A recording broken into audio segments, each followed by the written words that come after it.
ऐसे सत्संग में मिलेंगे, प्रवचन में मिलेंगे, कथा में मिलेंगे, शास्त्र में मिलेंगे, वेद में मिलेंगे। इसीलिए गुरु महाराज ने कहा कि आप सबसे ज्यादा समय सत्संग में दिया करो, जहाँ पर संत महात्मा अपने परिवार के हित के बारे में कुछ संदेश रखते हैं। लेकिन आज देख रहे हैं कि हमारे पास संसार में रहते हुए फालतू समय बहुत है, लेकिन सत्संग के लिए घंटे 2 घंटे का समय नहीं है। तो प्रेमियों, बाबा जय गुरुदेव जी महाराज बताते कि ये कर्मों का देश है, या तुम जैसे जैसे कर्म करोगे वैसे आपको सजा मिलेगी। इसके सजा के लिए आपको उस कर्म के हिसाब से तैयार रहना पड़ेगा। तो आप कहोगे ऐसे कौन से सारे कर्म है हमारे गंदे जो हमको सजा मिल सकती है? तो गुरु महाराज ने कहा कि आप जो इस रामायण को, जिस महाभारत को पढ़ते हैं, उस रामायण में, उस महाभारत में कहा जाता है कि कर्म प्रधान विश्व रचि राखा, जो जस कर्म करी तस फल चाखा। हम गीता को तो पढ़ते हैं, सुनते हैं, लेकिन गीता के इस अहम अध्याय को अपने ध्यान में नहीं रखा कि जो जस कर्म करेगा उसे वैसे ही फल को भोगना होगा। करने की कोशिश की थी कि कर्म कितना बड़ा होता है और कर्म की गति कितनी बड़ी होती है, जो पलट कर हमें भोगने को ही मिलती है। इसीलिए गुरु महाराज ने एक छोटा सा उदाहरण देकर समझाने की कोशिश की थी कि एक गांव में एक बहुत बड़े सेठ थे। सेठ के पास में धन दौलत रुपए पैसा सब कुछ था। अगर किसी चीज की कमी थी तो उनके अंदर इंसानियत नहीं थी उनके अंदर। वो हर कोई अपने दरवाजे पर आता था, उसे धुतकारते थे, बड़ी बेरहमी के साथ पेश आते थे और बड़ा बुरा व्यवहार उनके साथ कर देते थे, क्योंकि उन्हें लगता था कि मेरे पास में अगर पैसा है, धन दौलत है, तो सब कुछ है। एक दिन उनके दरवाजे पे ऐसे फकीर भिक्षा मांगता हुआ जा रहा था। जब फकीर ने उनके दरवाजे पर आवाज लगाई तो वो सेठ जी बड़े गुस्से से बाहर आए। उनके उस दिन व्यापार में बड़ा घाटा हो चुका था, तो बड़ा गुस्सा था। तो आकर सारा गुस्सा महात्मा में निकाल दिया। कहने लगे कि अरे हट्टे कट्टे हो, नौजवान हो, जाकर काम धंधा कर सकते थे, लेकिन नहीं, आकर घर घर पे दरवाजे पर खड़े होकर भीख मांग रहे हो, ये कैसा तरीका है? उस फकीर महात्मा ने कहा कि अगर आपके पास में देने के लिए कुछ है तो दे दो, वरना मैं चला जाऊंगा। उन्होंने उन्हें बहुत गालियां दी, धुकार दिया, वहां से निकाल दिया। लेकिन उसका वो नियम था कि वो रोज गांव में जाता था, भिक्षा मांगता था, चला जाता था। अब दूसरे दिन फिर आया, अभी ने फिर से गुस्सा आया, कहने लगा कि कल तो बताया, लेकिन बात लगता है बात तुम्हारी समझ में नहीं आई। तो घर के अंदर से आया और एक लठ उठा के उनके सर पे मार दी। उनका सर फट गया, खून निकलने लगा।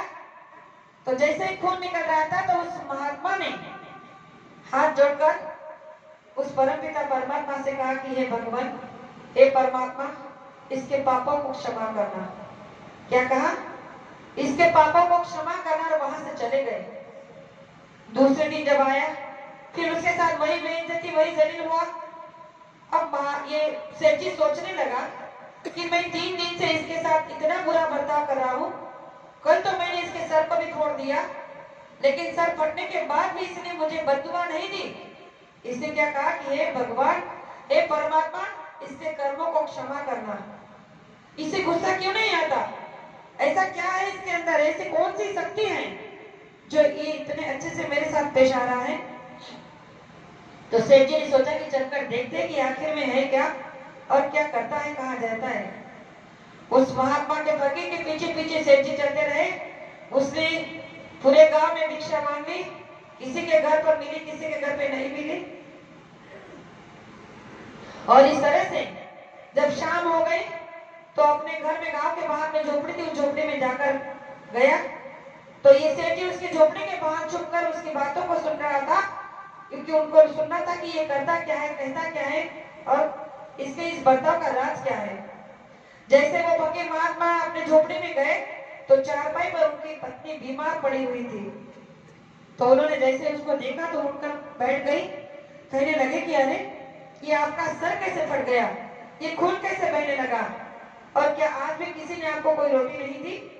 उन्होंने कहा कि किसी एक घर में आधी रोटी मिली है बस, और किसी ने कुछ नहीं दिया। तो उस बहन ने पूछा कि तुम्हारा सर कैसे फट गया, किसने मारा तुम्हें?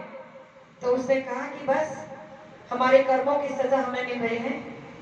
तो उस बहन ने कहा तो क्या ऐसा कोई करता है? इस तरह दुर्व्यवहार आपके साथ किसने किया?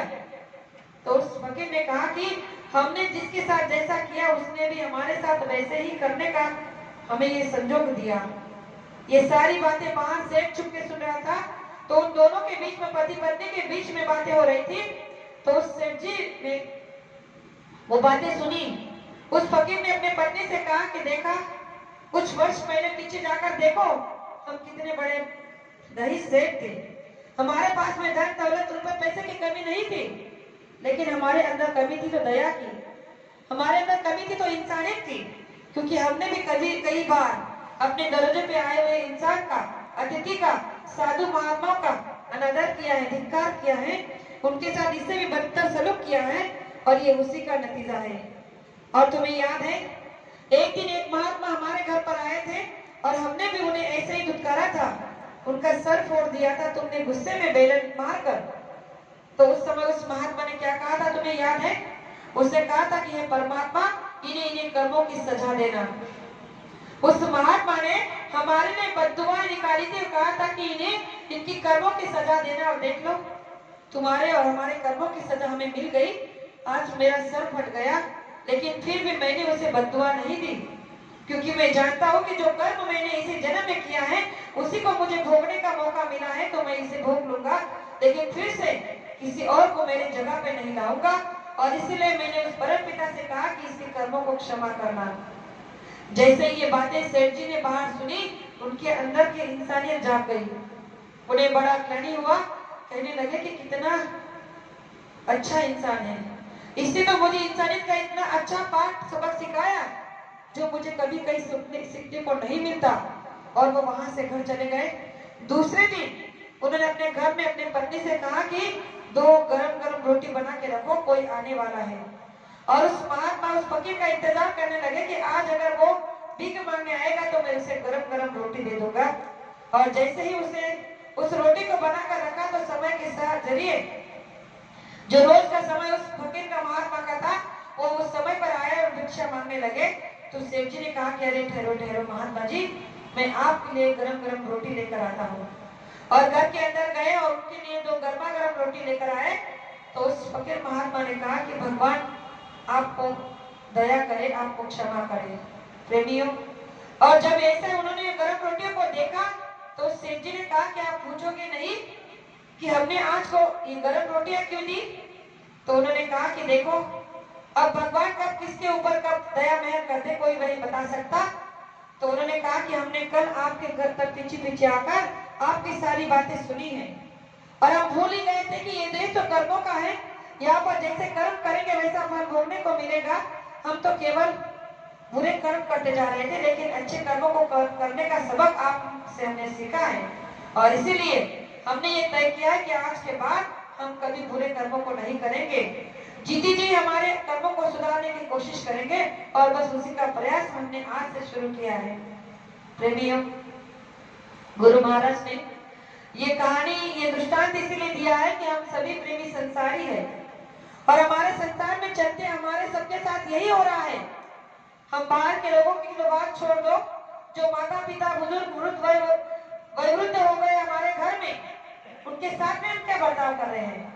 हाँ, देखा जा रहा है तो बड़े बड़े घरों में जब बड़े बेटे बहू बड़े बड़े पोस्ट पर है, बड़ी बड़ी उनकी ड्यूटियां हैं, उनका मान सम्मान हर जगह होता है, ऐसे बड़े बड़े घरों में अपने माता पिता के लिए जगह नहीं है।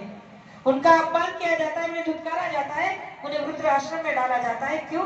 क्योंकि हमारे संस्कार खत्म हो गए। हमने कर्मों को गलत तरीके से करना सीख लिया, इसीलिए हमारे कर्म अब इतने बिगड़ गए हैं कि गुरु महाराज ने कहा कि इसकी सजा आपको बड़ी भयानक तरीके से मिलेगी। इसीलिए गुरु महाराज ने कहा था कि कर्मों को सुधार लो तो आपके प्रारब्ध अच्छा बन जाएगा। बार बार गुरु महाराज कहते थे कि अरे माता पिता की सेवा क्या होती है, अगर मेरे माता पिता होते तो मैं आपको करके बता देता, दिखा देता कि माता पिता की सेवा कैसे करते हैं। हमें आपको तो माता पिता सौभाग्य से मिले हैं, लेकिन हम उनके साथ बड़ा अन्याय कर रहे हैं। तो प्रेमियों, मैं सभी माता बहनों से यही कहना चाहूंगी कि आप अपने बुजुर्ग माता पिता सास ससुर के साथ कभी भी ऐसी बदसलूकी के साथ पेश मत आना, क्योंकि आज आप उनके साथ कर रहे हो, कल को यही समय हमारे आपके साथ आने वाला है, तब हमारी रक्षा कौन कर पाएगा। इसलिए बाबा जय गुरु जी महाराज बताते हैं कि जब संत महात्मा इस धरती पर आते हैं तो जीवों का हित और कल्याण